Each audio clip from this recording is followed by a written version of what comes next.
I just made $3.50 by standing on my head for 10 minutes. As long as it's something you know you can do or you already know the answer to, you can't lose. Yeah, but there's no point. We've got nothing to spend our money on. Reb could get something going. She thought we had some money. And Ray could bring in chockies and ciggies and things. He would, wouldn't he? Maybe you have got half a brain after all, Rabbit.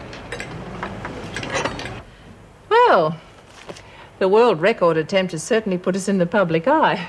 Oh, in a positive way, too. I think it's great what they did for those children. So do a lot of other people. I've had letters from 15 different companies offering to donate things to the women.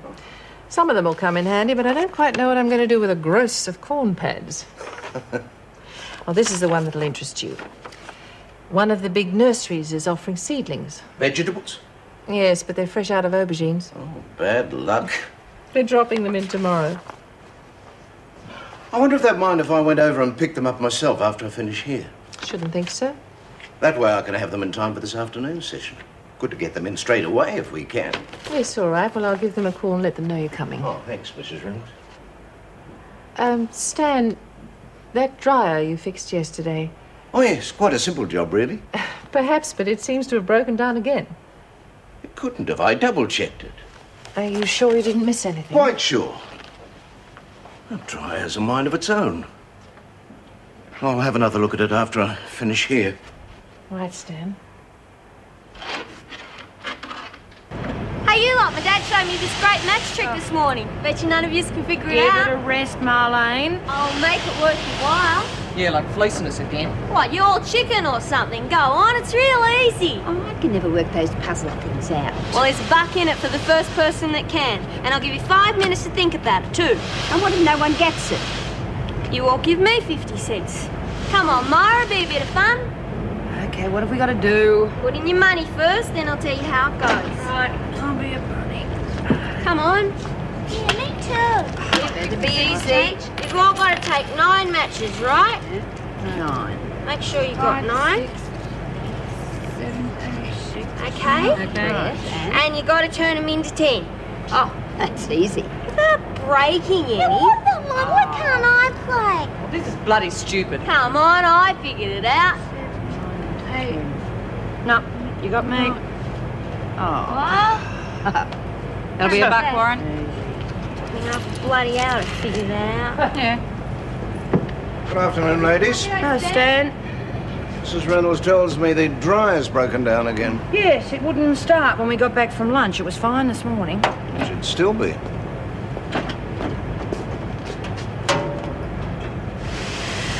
You realise, I hope, that if it breaks down again, I shall have to report suspected sabotage to Mrs. Reynolds. Come on, Stan, we wouldn't do that to you.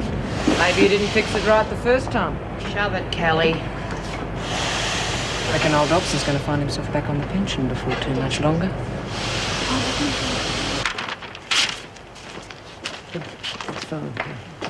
Here are Miss Ferguson. She's all yours. Yep.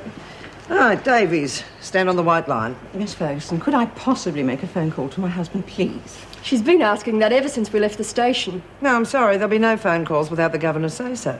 Now just stand on the white line. But if I could just... Now. What? Over there, dear.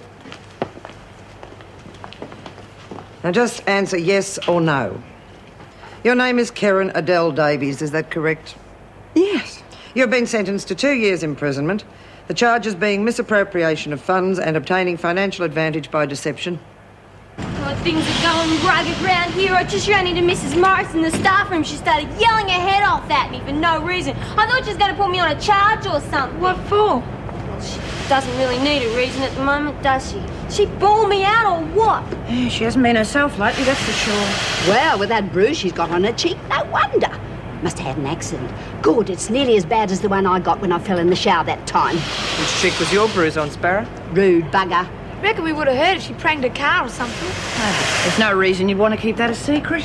Oh, there's some things you'd want to keep a secret. I know what happened to Mrs. Morris. She went and got herself raped. Silly woman. It made you take notice of me, didn't it? Stupid little bitch is just trying to get attention. Ignore her. Not too sure about that. Does the stupid little bitch know what she's talking about? Oh! My everything you know, Angel. Mrs. Morris, she was raped by a friend of mine.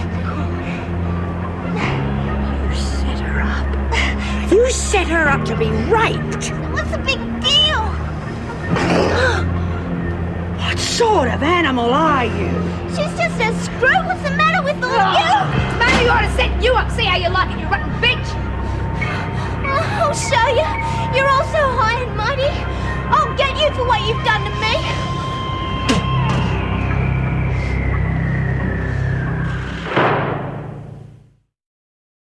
Mrs. Reynolds, please, it's very important that I get in touch with Lyle, my husband. Yes, you'll be able to talk to him later, Davies.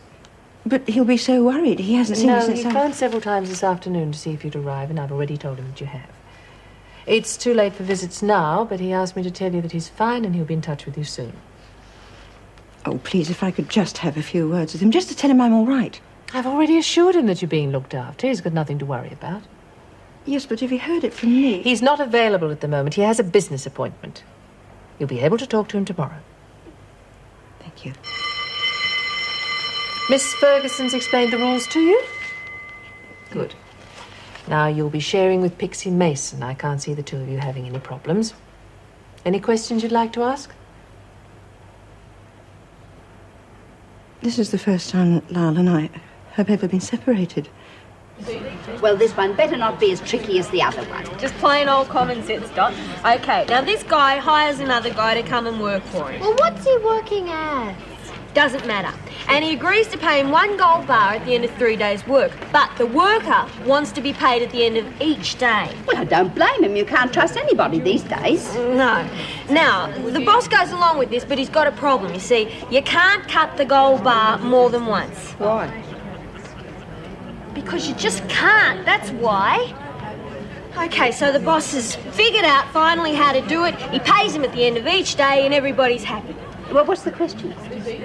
How do you divide the gold bar into 3 when you can only cut it into 2? Well, bugger if I know. Give us a piece of paper. There you go.